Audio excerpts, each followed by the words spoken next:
Welcome to another edition of Smiling Again.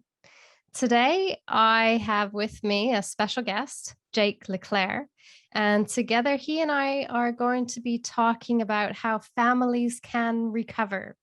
So, Jake is the founder of the Emerge Center for Addiction Recovery, and he spent years searching for solutions, anything that he could think of, really.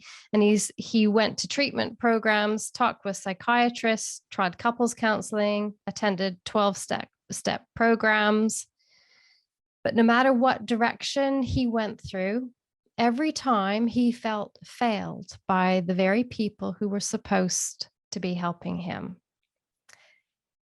But now the Emerge Center for Addiction Recovery, it's the result of Jake's own decades-long battle with substance abuse and eventual journey that from dope to hope. So I'm really happy that Jake is here, willing to speak with us and to speak openly. Thank you so much, Jake, for joining us today. Howdy, Kim. It's so great to see you. And I'm really grateful for the opportunity to share some of my story and to spread some hope today. You know, if there's one thing I suffer from today, it's perpetual hope. And it's just really become my purpose to put that out in the world wherever I can. And that's why you're here, Jake, that when we first spoke, that came across so loud and clear, which is why I really wanted you here to chat with us today. And the topic of how families can recover is very, very dear to me. Our family, but personally, my family has been through a lot. And to put out that hope to other families that they can recover is such an important message. Mm-hmm. So thank you. And could we start, would you mind sharing a little bit of your story so people understand a little bit more about your journey? Of course, yeah. Today, I have a life totally beyond my wildest dreams. And it absolutely has not always been that way. I come from the school of the hard knocks. And what I know since I was a little boy and things were really off in our family system that was impacted by the effect of intergenerational addiction and trauma, everything that comes with it, is I had this feeling like there had to be something better, a better way. There had to be a solution to the pain that I was experiencing back then.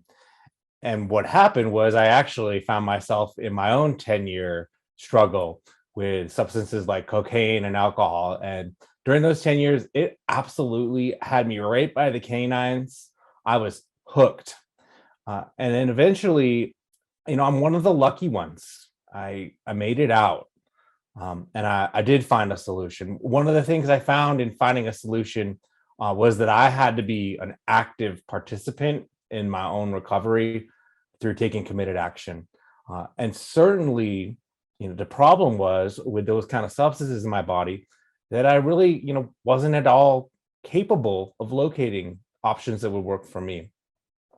So yeah, today I'm able to feel consistent hope, joy, peace. So importantly to me now, peace. And the truth is, what I found at the deep center of my own journey is that codependency was the main problem I've been facing all along. And so today, my truth is that I'm on a path for long-term recovery from the very complex, very subtle impact of codependency and the trauma that's caused in my life. Thank you, Jake. Thank you. So if we can go a little bit deeper into that, the whole topic of, families recovering and the answer really being a healthier love. So can we start there with, first by defining what is a healthier love and what do we mean by that? Well, I start by saying I 100% honor each person's individual model of the world. And so I'm not here to tell anyone what their version of healthier love should be. In fact, I'm interested in uncovering what your current model of healthier love is with you as an individual. Because I know that actually as humans, each one of us is doing the most we can with what we have at any given time. And hands down, it comes down to like, until we know more about how to do better, we're just doing the most we can. But I would give you an example, okay? Healthier love. Healthier love is one step in a more resourceful direction toward more loving relationships than you have today. And an example I can think of in my relationship with my mom, Kim, is, when my dad passed 20 years ago, what happened was, for the first time after he passed, she just started saying to me every time we had a conversation, "I love you," at the end. And that's something she hadn't done before. And in that action that she took, I absolutely experienced healthier love, more connection with my mom. And certainly our journey of family recovery has expanded well past there. And I just can put my finger that that's how our healthier love started. Mm-hmm. Wonderful. And if we explore honesty, because I think this is one thing I know in my own family, in our experience, that there was a lot of silence and a lot of not being honest with the true situation of what was happening in our lives. There was a lot of denial, which made honesty almost impossible to achieve. How much do you think honesty is a part of, a healthier form of love? I get it. Well, first of all, it's almost impossible to be highly honest and highly caught up in an addictive family system at the same time. High honesty and addiction can't really hang out with each other. I do want to stop and say, though, because sometimes the term honesty can sting a bit. It could get a little moral for folks to receive, because the opposite of honesty is dishonesty. But I just want to invite folks into the possibility that this isn't a moral conversation. This isn't a lecture. And it's just the idea of getting in touch with whatever is your truth a little bit more, just a little bit more at the moment. And I think that begins with getting closer and more in touch with the truth about our own individual feelings. What are you feeling right now?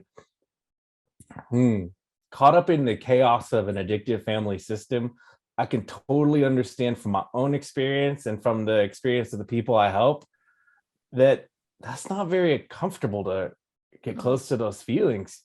They're quite chaotic. They're quite painful. And the other thing that's coming to me actually is, see, in codependency, we start to enmesh and we start to also overfeel other people's feelings. So not only do we have our own discomfort, but we start to become overly discomforted, there you go, uncomfortable with other people's feelings. And yeah, at the end of the day, so much of the addictive family system, it becomes focused on how to not feel, when in fact we honestly really do need to start feeling. I don't think, in my experience, nobody talked about how they were feeling. So you could sense emotions through reactions, but nobody talked about how they were feeling. So I can fully appreciate what you're saying and the importance of just acknowledging how you're feeling and just being honest about that. I can see a couple examples.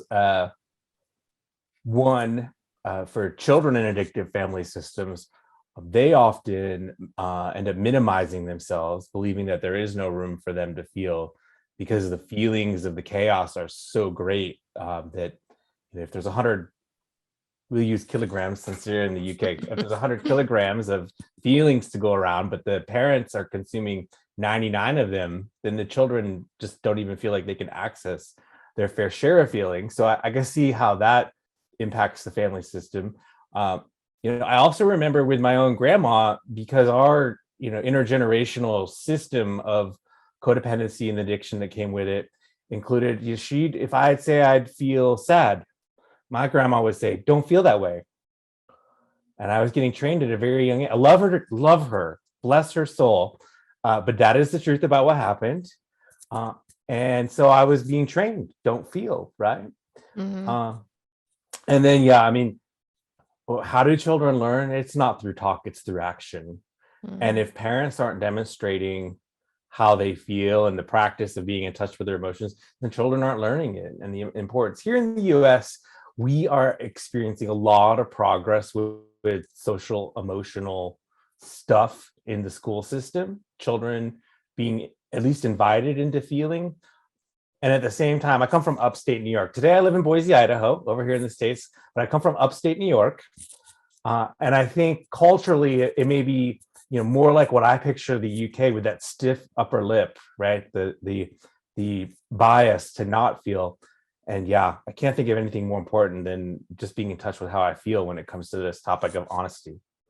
Absolutely, and there's definitely a lot of progress here in schools and teaching children about the importance of expressing their feelings. So I think definitely it's come a long way from when I was a child. Mm, That's for certain. But as a parent, it's knowing how to teach children when maybe you don't quite know yourself how to mm, teach them the importance of these things.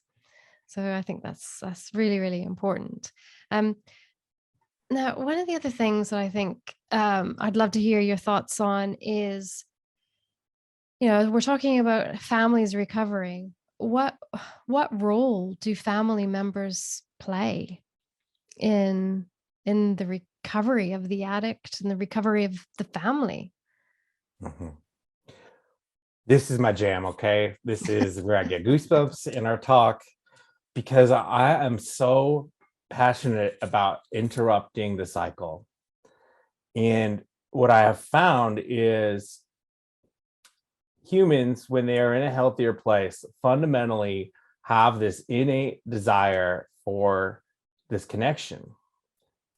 We're pack animals, right? If you link us to the other mammals that whether we want to admit it or not, we're quite similar to, we're part of a group of mammals who are pack animals. And part of being in a healthy pack is a healthier connection. And that's quite simply how we tick. Uh, and what happens in addictive family systems is it starts to serve us better to be disconnected, isolated, not feeling. And then whether it's that we're taught experientially as young people and through our adulthood, or even it's in our genetics or epigenetics, like, this stuff gets passed down. And my own story, in my opinion of myself, like I've interrupted lifetimes of work. And like quite frankly, like would have I signed up for this task? Like to be the thing in my life that I'm so excited? Not really. Like cognitively, I don't know who would be like, yes, please sign me up for that, right? And yet it's my life's purpose. And both the science is showing and my experience is showing that if one person in a family system has some commitment to interrupting the cycle, there's actually a lot we can do. Most often in my world today, that shows up as a mother or a wife. And she's usually saying, somebody in my life drinks too much alcohol or does too many drugs or is an alcoholic or even labeling an addict.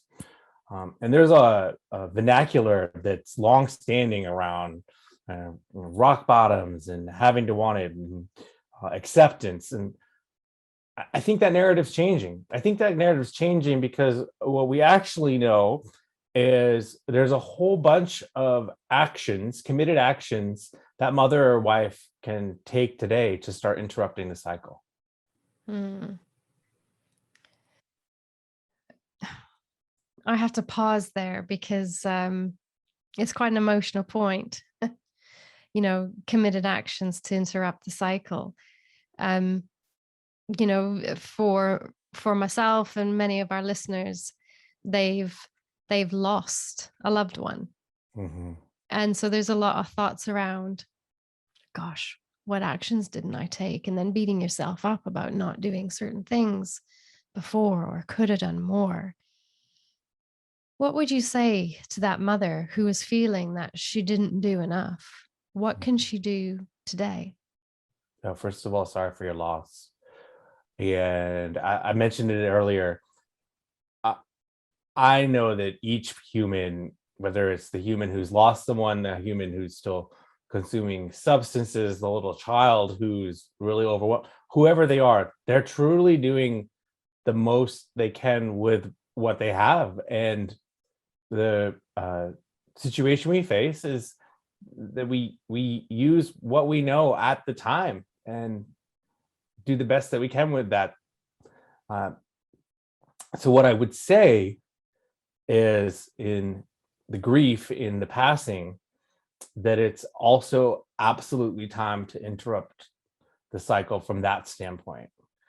And, and what I mean by that is, once someone is passed, I would even say it's even more important to interrupt the cycle at that point. It's the perfect time to interrupt the cycle, because that's the opportunity for processing and clearing and healing, not just for the mom or the wife, but for the children who are experiencing that and who have a lifetime ahead of them from there. Mm. Thank you, Jake. It sounds like you're describing my life there. I think, looking back, I know I did the best that I could. And now I'm doing all that I can, committed. I mean, this is why I've set up Blossom, and the Blossom community is one of those goals, is to break the generational cycle. And doing that through conversation and sharing conversations like this with others, and speaking openly in front of my own children. It's all to break the cycles and introduce healthier ways of living. So if we sort of look back at the things that you've said here, so families can recover. Absolutely, families can recover. And that's the biggest message of hope that we can convey. And it's through finding healthier ways of loving. And you mentioned taking committed actions as being paramount to achieving that. A whole lot of honesty about how you're feeling, and having that desire for healthy connections. Those are the three things that I've taken away to help me understand what healthier love means. And the whole outcome of this is being interrupting the cycles. Incredibly powerful. Which may sit uncomfortably for some people listening to this right now. The term interrupting the cycle may not feel great. And so what I want to invite folks into is just the self-compassion that change is actually really hard for the human being. And the opportunity is to be super gentle, and in all that discomfort, pick out like one little thing that you can do with committed action. Hey, that is fantastic, because truly change is not exactly what humans favor in our programming, right? There's some things that just are human about us, and the resistance to change is certainly one of them. Yeah, absolutely. And I noticed on the wall behind you, you have a picture of a horse there. So I think, when you talk about that one thing that can help us, change, for me, that one thing was starting running. And it took an awfully long time for that to become enjoyable, if I'm totally honest. And now it's enjoyable, and it's a catalyst for so much more healthier change for me. So what does the horse mean to you? Help people understand Sure. the role that horses play in your life. I'd love to. They are the one thing. Other people are going to have their one thing. Yeah. Not horses for everybody. For me, when I was 7, and my dad, even in his illness and his struggles, presented me with the option or the opportunity to ride horses, I almost instantly fell in love with it. So I'm pretty much mad about horses. And if you look at my life story, what's happened though is, when I've been around horses, to an extent, my life has always been on track when the relationship with the horses was present. And certainly I can connect the times when I was out without horses and the times when my life was way off track were exactly the same times. So what I know today is it's a medicine. I need my horse medicine. And so I have a commitment to keep them in my life. In some areas of my work, I get to share them with other people through the budding field of equine therapy. And the truth is, though, right, when I get out to the ranch 4 days a week and spend a few hours, that's my medicine. That's wonderful. And I thank you for sharing that. I do think it's important for everyone to hear that um, everyone's healing journey is their own, and they walk it at their own pace. And the things that they do and that they discover that help them is different. It's different for all of us. And maybe that's what makes it so tricky, is it's no one set approach to take. For you, it's horses. For me, it's running. For someone else, it might be art therapy or writing. There's so many different things that can be incredibly helpful. So Yeah, it's not as exciting to me to project my interest in horses onto someone else as it is actually to just peel back and find what someone's own absolutely passion is, yeah. whatever it is. Yeah. The feeling that I really get of fulfillment is when that person has that look in their eyes that they found something that will bring them healing and bliss. Absolutely. And that sort of links into that honesty, being honest about your emotions, and then also being open and willing to peel back those layers and to discover yourself and be truthful to yourself, and discover what you love. That's definitely been a huge part of my journey, is that self-discovery and self-love that's coming out of it. I feel you. The thing I would say, Kim, is this doesn't happen overnight. It's what's one step now toward the direction you desire. And if anything, for anybody listening, if this sounds like way too much all at once, well, like that's because it has not always been this way. And it started with one committed action in a direction that I thought would be healthier and better for me. Fantastic. I think that's a wonderful comment to end on, is that one committed action, whatever it might be. The other thing I'd like to do, Jake, before we say goodbye today, is I always like to end with gratitude. What's something that you're grateful for today at this moment? Well, it showed up instantly. I'm living in a place, again, where there are 4 seasons. I have been in California for almost 20 years.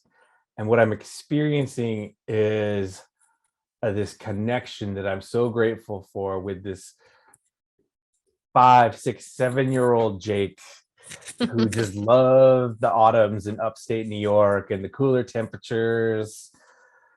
And I'm loving that these 4 seasons here in Boise, Idaho are just letting me find that little Jake again and feel all that joy that he felt in the autumns as a young boy. Oh, that's beautiful. Thank you so much for sharing that with us. Now, you mentioned earlier, so just for all of our listeners, that you talked about codependency. And I know I'll put in the show notes for the podcast that you have a free assessment tool for codependency. So if anyone's interested in taking that assessment and to learn more about codependency, there will be links with the show notes to the podcast. I think I first of all really appreciate your support to do that, and I think my invitation is to complete that assessment. It's free, it's customized to get individual results, and I think wherever you are, whether you're living with someone who is still struggling with substances, your life includes someone who is trying to recover from substances, or unfortunately someone has passed because of their relationship with substances, wherever you are on that spectrum, my invitation to you is to complete that free assessment. And I think there'll be a lot of valuable information that comes from it. So I appreciate the opportunity to put that in the show notes. Super. Well, we're grateful to have the resource for people to refer to. So thank you so much for joining us today, Jake. And we'll leave everyone with that one point. The one thing to take away from this call is just take that one committed action. And if you take that one committed action, you're definitely one step closer to smiling again. Thank you. Thank you, Kim. All the best. Okay.